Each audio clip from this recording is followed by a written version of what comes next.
If you want to filter by keyword in Lightroom Desktop, this quick guide will show you the easiest way to do it in just a few steps.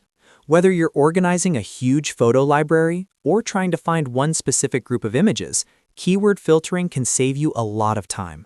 And if this tutorial helps, be sure to hit like and subscribe for more Lightroom tips. First, open Lightroom Desktop and go to All Photos. This is the main library view where all of your imported images are available. Now look at the search bar at the top of the screen. Click into that search bar and type the keyword you want to find, like sunset. Lightroom will use Adobe's AI-powered search to help surface related results based on that keyword, making it much easier to narrow down your images.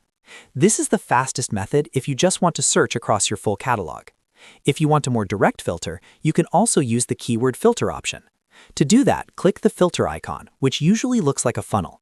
Once the filter panel opens, find the keyword drop-down menu and select it. You should then see the keyword that matches your photos. Click that keyword and Lightroom will apply it as a filter, so only the matching images appear on screen. This is especially useful when you've already tagged your photos and want to sort them more precisely. If nothing shows up, don't worry, there are a few simple things to check.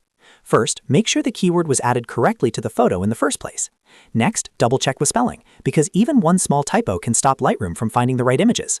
Also, try searching with a single word instead of a full phrase, since shorter keywords often work better and return more accurate results.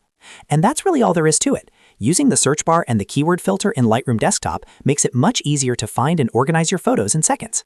If this video helped you out, please like the video, subscribe to the channel, and turn on notifications so you don't miss the next Lightroom tutorial. Thanks for watching, and I'll see you in the next one.